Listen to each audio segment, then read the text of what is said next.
Allow me, Mr. Rivers, to share a text from a Georgia friend of mine I got about 2 months ago. It goes something like this. If Grayson Lambert is our quarterback, something has gone terribly wrong.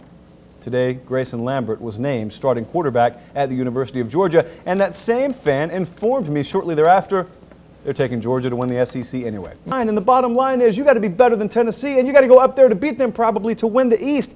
Auburn the same way. Got a new defensive coordinator over there. It's not so much about that. It's about the lack of the power zone run game that you didn't have last year and may not have this year again. Losing the likes of a Brandon Fultz, a CJ Uzama. You were without Jay Prosch last year that allowed you to do things, especially leveraging those blockers in the passing game last year that, as far as I can tell right now, you won't have this year. It's not about hating. It's about measuring. I don't think Georgia measures up to Tennessee in the East. I don't think Auburn measures up to 3 different teams in the West, and that's where we stand right now. I'm going to tell you, good teams that play for national titles are there because they put themselves in position to win football games, and they understand how to win close games. A great team doesn't have to blow somebody out every step of the way. You say, look, what I do believe is that the team that wins a national championship will be fortunate because they won't sustain injuries to their best and most important players on their football teams. I think the Big 12 is the conference that's going to get left out of the playoff this year. It's not because they lack quality teams, quite the opposite. I think there are 4 teams out there in the Big 12 that I would probably say have legitimate shots to win the conference. 1 is TCU, 2 is Baylor, 3 is Oklahoma, 4 is Oklahoma State. They all play each other in the Big 12. But none of those teams play each other before the month of November. So they'll all play each other late. And I think the month of November will be to the Big 12 what the entire season is to the SEC, what the entire season is to the Pac-12. And twofold is the problem here. Number 1, you're knocking each other off too late to overcome it. And number 2, you don't have a conference championship game that you could possibly go to and catapult yourself back into that discussion in the last week of the season. Big 12's left out.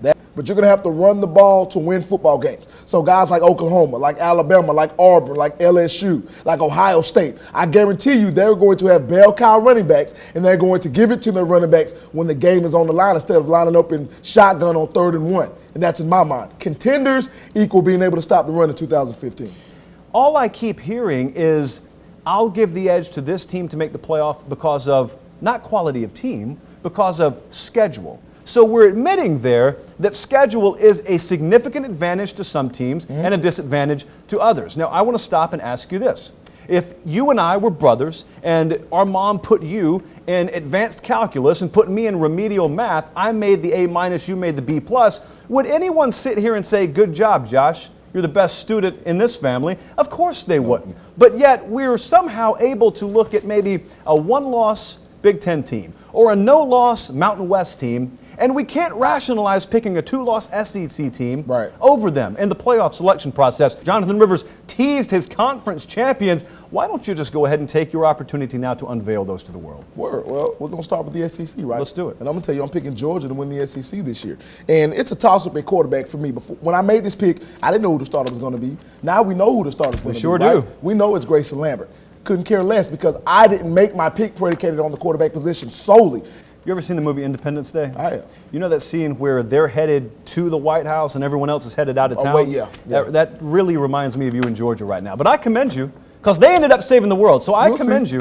I think the showing they give you, they don't play FSU, they don't play Clemson this year. The conference schedule, very workable. I'll take Ohio State. I just don't see any reason not to at this point. UCLA, my mind was changed on. The Steve Sarkisian deal may not change many other minds. It changed my mind. Ineffective leadership will cost you, especially in a highly competitive conference. So I'll take UCLA there. The last year in the opener against West Virginia, it was kind of assumed Blake Sims would play, Coker would play, but Sims ended up going wire to wire.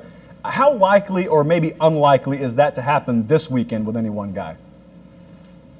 You know, it's hard to say. I do think right now that Coker is the guy that will open the game against Wisconsin, but Nick Saban in his last few news conferences has really talked about playing more than one guy. So, what you don't know is, are they scripting something into the game plan for a second quarterback? Cam Sims was a name that kind of splashed on the scene last year for Bama fans. He was thought by most to be lost with an ACL injury for a while, maybe half a season, a whole season. All of a sudden, Saban says today he may be good to go as early as this weekend. Where did this come from?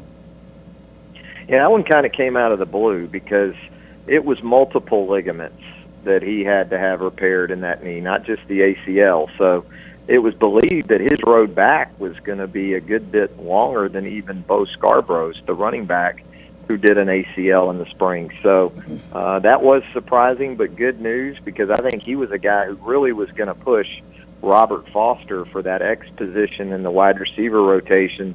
Alabama's defensive line probably about as loaded as any one unit you'll ever see in college football, and yet I'm looking at the nose guard position here. Deron Payne, a true freshman, listed as a co-starter. How in the world did he pull that off?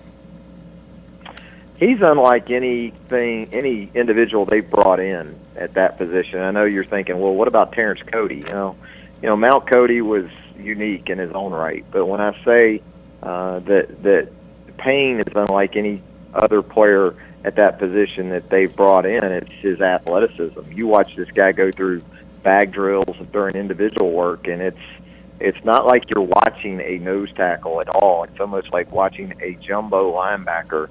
You look at Alabama's secondary. On paper, this looks great. How improved do you expect Alabama's defensive back play to be this year? I think corner is going to be a real strength for them. You know Cyrus Jones is a solid player, but I think Marlon Humphrey is set to really emerge as one of the top cover corners around. They've got a true freshman in Minkah Fitzpatrick that you're going to see a lot when they go to their nickel and dime packages. He's also a corner, but could possibly play safety down the road.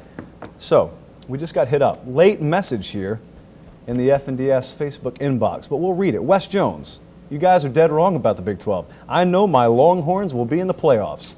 Your thoughts? Well, I picked Texas to win the Big 12 last year. Regrettably. I didn't want to be reminded about that. So I guess I've learned my lesson. That's something I don't usually do, but I've learned my lesson, so I can't roll with the Longhorns this year.